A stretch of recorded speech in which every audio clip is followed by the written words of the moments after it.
करने का प्रावधान डॉक्टर अंबेडकर ने ऑलरेडी किए हुए थे। लेकिन वो आरक्षण मंडल कमीशन जो बना कितने दिनों के बाद लागू हुआ, ये आपको सोचने की ज़रूरत है। 1950 में संविधान में व्यवस्था हुआ ओबीसी के लिए, और लागू कब हुआ? 1990 में बीपी सिंह की सरकार ने किया। कितना दिन लगा? 40 साल लगा।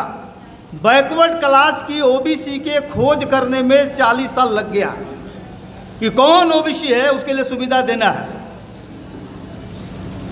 उसके बाद जब लागू भी हुआ, बीपी सिंह ने जब लागू किया तो आपने क्या देखा? हम लोग चुपचाप सो गए। ओबीसी के लोगों को लगा कि अब तो मेरा काम हो गया, नेताओं को भी लगा कि मेरा काम हो गया।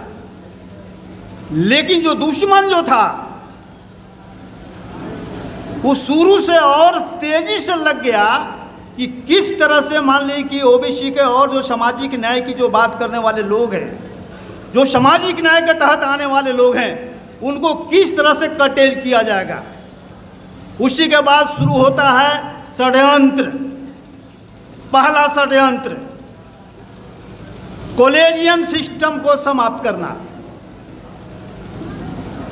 पहले था कि सरकार मान ली कि कॉलेजियम जजों की नियुक्ति करेगी, लेकिन जब लोगों को लग गया कि अब तो मंडल कमीशन के रिपोर्ट लोग लागू कराने की स्थिति में आ गया, ओबीसी और शेड्यूल कास्ट के नेता ज़्यादा आ रहे हैं चुनाव जीतकर, तो अब जो ये चाहेंगे वही जज नियुक्त होगा। तो उसको रोकने के लिए सरकार ने, तत्कालीन सरकार जो कांग्रेस की थी, नरसिम्हा राव ने, उन्हीं के मिली भगत से ये कॉलेजियम सिस्टम बन गया, ताकि जज जो है वही जजों की नियुक्ति करेंगे। मतलब जो जज वहाँ बैठे हुए हैं अपने परिवार के लोगों को ही, वो उनके परिवार को, उनके परिवार को, उनके परिवार को, तो कॉलेजियम सिस्टम पर कब्जा करने का काम पहला काम हो गया। एक मान लें कि आपका न्यायपालिका पर पूर्णतः कब्जा हो गया कि अगर सरकार अगर आपकी बन भी जाएगी तो आप कुछ नहीं करेंगे और आपकी बात को सुप्रीम कोर्ट में समाप्त कर दिया जाएगा। तो पहला तो ये मान लें कि साजिश हो गया। दूसरा साजिश हो गया कि ओबीसी को संख्यानुपात में भागीदारी नहीं मिलेगा। मान्यवर राम स्वरूप वर्मा जी और जगदेव बाबू ने 90 भाग शोषित है, 90 भाग हमारा है का नारा दिया, लेकिन उन लोगों ने सुप्रीम कोर्ट जब हुआ तो उन्होंने कटेल करके कहा कि नहीं, आपको 50% के अंदर ही रहना होगा। 50% मतलब 50% शेड्यूल कास्ट को काटिए और जो बचेगा वही ओबीसी को मिलेगा। नतीजा क्या हुआ कि ओबीसी की आज बहुत जगह ऐसा स्थिति है कि रिजर्वेशन है ही नहीं। चले जाइए झारखंड में, वहाँ SC/ST की संख्या 36% है, तो हम मात्र 14% है। तो ये साजिश के तहत कोर्ट के माध्यम से ये सब हुआ, पर क्रीमी लेयर लगाया गया। क्रीमी लेयर का काम मतलब कि जो सचमुच में प्रतिनिधित्व करने के लिए लोग जाएंगे वो योग्य नहीं हो।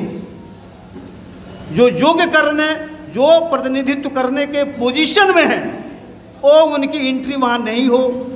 जो प्रतिनिधित्व नहीं करने के पोजीशन में वही वहाँ जाएं और समाज का प्रतिनिधित्व नहीं करें। 50% होगा, ये हो गया। तीसरा, कोर्ट ने एक और बात कह दिया, शेड्यूल कास्ट और शेड्यूल ट्राइब्स को पहले से रिजर्वेशन इन प्रमोशन था, पहले से 1972 से ही पूरा केंद्र सरकार और स्टेट गवर्नमेंट में लागू था।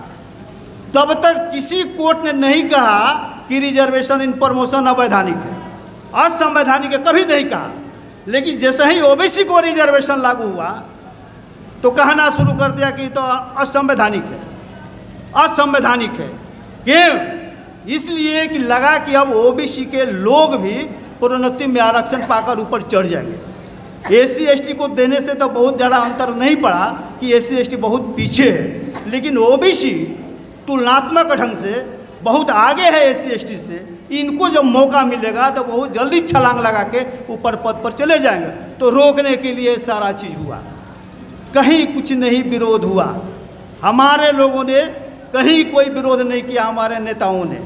ऐसा नहीं कि हमारे नेता वहाँ नहीं थे, हमारे नेताओं के रहते हुए वही हुआ। उसके बाद आपका नई आर्थिक नीति लाया गया उसी समय, पूंजीवाद को बढ़ावा देने के लिए।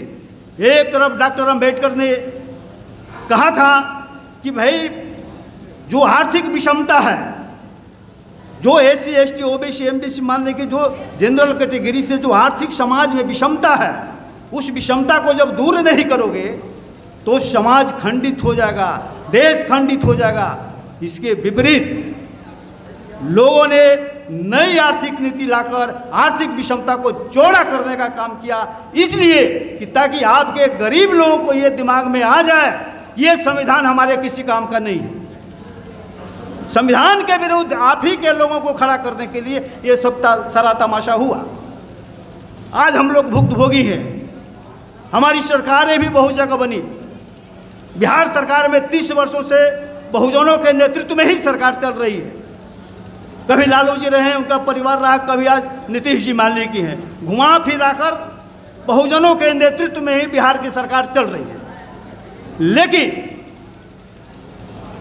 वही अब साउथ में चले जाइए, महाराष्ट्र में, कर्नाटका में, तमिलनाडु में, केरला में, वहाँ की जो सामाजिक न्याय की जो सरकार थी, उन्होंने ओबीसी को संख्यानुपात में रिजर्वेशन दे दिया।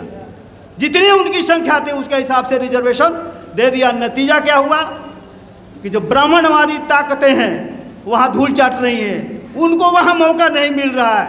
लेकिन हमारे यहाँ जस्ट उल्टा हुआ। हमारे लोगों ने संविधान के अनुसार ओबीसी को संख्यानुपात में भागीदारी देने से इनकार किया। नतीजा क्या है कि आज हमारे नेता धूल चाट रहे हैं। और यूपी में और बिहार में आप देखिएगा कि बीजेपी जो है हिंदुत्व का नारा देके आज सबसे आगे माले के फल फूल रही है। इसीलिए सामाजिक न्याय जो होने चाहिए, सामाजिक न्याय का विरोधी जो है वो आगे बढ़ रहा है, क्योंकि जो उसका एजेंडा है सांप्रदायिक एजेंडा, धार्मिक एजेंडा, उस पर तेज़ी से बढ़ रहा है। और हमारे लोग जो सामाजिक न्याय का जिसका एजेंडा है उनको लोगों ने छोड़ दिया। तो इसलिए आज ज़रूरत है। लोग सोचते हैं कि भाई आरक्षण से क्या होगा, कुछ लोग मुट्ठी भर लोग नौकरी में जाएंगे, ये बात सही है।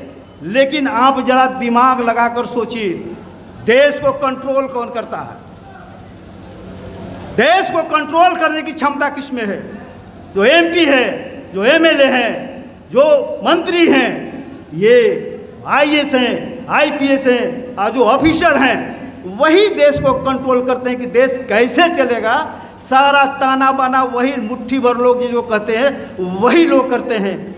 अगर वहाँ पर आपका प्रतिनिधित्व नहीं रहेगा तो वहाँ क्या कानून बनेगा, वहाँ क्या मान लीजिए कोई निर्णय होगा, आपके विरुद्ध ही निर्णय होगा। जैसे न्यायपालिका में आपके लोग नहीं हैं तो न्यायपालिका में सारा सिस्टम जो भी है वहाँ विरोध, आपके विरोध में ही फैसला होता है। उसी तरह से जो कार्यपालिका है, अगर वहाँ पर आपके लोग नहीं रहेंगे, सक्षम प्रतिनिधित्व नहीं रहेगा और आपके संख्यानुपात में लोग नहीं रहेंगे तो आपके पक्ष में कुछ होना नहीं जाना है और सारा चीज़ चौपट हो जाना है। तो आज परिस्थिति क्या है? न्यायपालिका पर आपका कंट्रोल नहीं है, आपके विरोध में मान लीजिए खड़ा, मीडिया आपके विरोध में खड़ा है, माहौल बना दिया। उसके बाद कार्यपालिका है, कार्यपालिका में आप देख लीजिए दो चीज़ ये मोदी जी की सरकार ने कर दिया। क्या कर दिया? पहला सवर्णों को आरक्षण दे दिया। आरक्षण किसको चाहिए था भाई? नियम क्या है? संविधान कहता है कि जिस समुदाय का, उन पिछड़े समुदाय जिनका प्रतिनिधित्व कम है, जो अपने बदौलत वो उतना जितना संख्या है संख्यानुपात में नहीं जा पाते हैं, तो इसलिए उनको देने के लिए अलग से रिजर्वेशन का व्यवस्था किया जाए।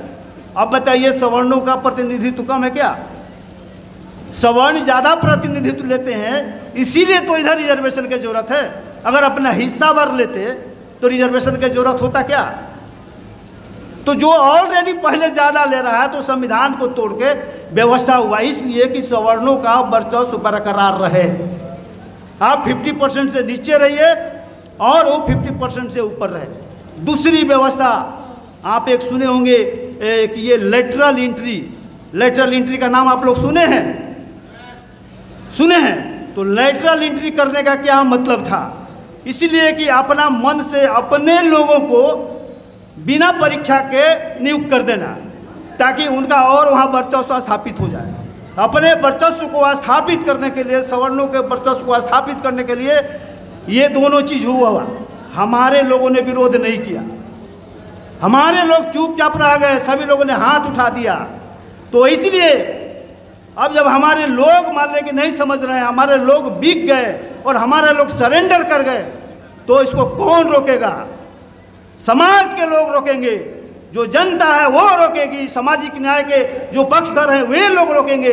इसीलिए हम लोगों ने सामाजिक न्याय आंदोलन के तहत बहुजन दावेदारी सम्मेलन पूरा हर एक जगह करने का निर्णय लिया कि ताकि लोगों को बताया जाए, लोग ही एक हैं, जनता यहाँ की मालिक है और जनता है उस चीज़ को रोकेगी।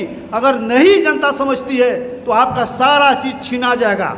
जिस दिन आप समझ गए तो किसी को हिम्मत नहीं है कि आपके मालिक के अधिकार को कोई छीनने का प्रयास करेगा। एक उदाहरण मैं आपको देकर इसको समझाना चाहता हूँ। सुप्रीम कोर्ट ने SC/ST एक्ट के खिलाफ अपना निर्णय दिया। SC/ST लोगों में उबाल आ गया, सभी लोग पूरे देश में, कोई आंदोलन नहीं चलाया गया, कोई ना पार्टी थी ना कोई संगठन था। स्वाभाविक रूप से लोगों को रह गया कि ये तो हमको मारने का साजिश है, मारेगा भी और केस भी नहीं करने देगा। हमको बचाने का एक रास्ता था, उसको भी बंद कर दिया। क्या हुआ? आंदोलन जब लोग समझ गया तो आंदोलन पर उतारू हो गया, और आंदोलन पर उतारी होगा तो सरकार को झुकना पड़ा, और सरकार को नहीं झुकना पड़ा, कोर्ट को भी झुकना पड़ा। मेरा कहने का मतलब है कि अपने अधिकार के प्रति एक मत होकर अगर आप खड़े हो गए तो आपका अधिकार कोई छीन नहीं सकता है। लेकिन हम लोग चूँकि गलत हमको समझाया जा रहा है, हम भी गलत समझ रहे हैं। हमारे लोगों ने समझाया कि रिजर्वेशन गरीबी उन्मूलन कार्यक्रम है, गरीबों को मदद करने के लिए है। हम लोगों ने भी वही समझा जो मनुवादियों ने समझाया। नतीजा क्या हुआ? गरीबी के नाम पर सवर्णों को आरक्षण दे दिया, हम चुप रह गए। इसलिए कि हम नहीं समझे, उनकी बात को हमने मान लिया कि डिट्टो किया, उसमें हाथ मिला दिया। अगर जिस दिन हम समझ जाते कि ये तो संविधान के विरुद्ध मान लिया काम हो रहा है, ये संविधान के विरुद्ध है और हम पर वर्चस्व स्थापित करने के लिए हो रहा है, तो इसलिए वो नहीं होता। इसलिए साथियों, अपने अधिकार के प्रति जागरूक होना मालिक होगा और एक मत बनाना पड़ेगा कि इस इश्यू पर हमारा क्या मत है। तो हम लोगों ने बहुत सा एजेंडा मान लिया कि तय किया है कि उस इश्यू पर कम से कम सभी SC/ST OBC के लोग एकत्रित हो जाए। और जिस दिन हम लोग एकत्रित हो गए, आपका सारा समस्या का ये निदान नेताओं से नहीं होना है, ये नेताओं से नहीं होना है, समाज के लोगों से होना है। और समाज के लोग तभी होगा जब समाज के लोग सही बात को समझेंगे। अगर गलत बात में उलझे रहेंगे तो ये कभी होने जाना नहीं है। अभी मान लें कि सरकार मान लें कि बिहार में आ गई, बहुत खुशी की लहर है, ठीक है। एक तो मान लें कि हो गया कि चलो भाई एक बड़का राक्षस चला गया, बड़का राक्षस चला गया। लेकिन बड़का राक्षस जाने से क्या होगा? अगर ये समाज के लिए कुछ नहीं करते हैं, इन पर सामाजिक दबाव नहीं बनता है, तो इन पर होना चाहिए कि जिस तरह से तमिलनाडु में मान लें कर्नाटका में OBC का रिजर्वेशन संख्या के अनुपात में है, तुम यहाँ लागू करो। जनगणना के लिए दबाव बनाओ केंद्र सरकार पर। जनगणना मान लीजिए कि होना चाहिए केंद्र सरकार का, मान लीजिए कि उसके पृथ्वी में आता है, और आप करके ही क्या करेंगे, आपका बात को ख़त्म हो जाएगा। तो इसलिए ये सब सारा चीज़ है अधिकार को समझना और अधिकार के लिए लड़ना, और कुछ नहीं, एक मुट्ठी बांध के सब लोग तैयार हो जाए कि इनकलाब जिंदाबाद, और ये जो हम बोल रहे हैं यही सही है, तब आपका अधिकार सुरक्षित रहेगा, कोई आपका अधिकार नहीं छीनेगा। इसलिए सारा चीज़ आपका अधिकार छीना जा रहा है, और प्रतिनिधित्व जहाँ आपका नेता जा रहे हैं उन पर अंकुश रखने की ज़रूरत है। आपके ऑफिसर भी हैं, अगर मान लें कि समाज के विरुद्ध कोई काम करते हैं, उन पर भी नियंत्रण करने की ज़रूरत है।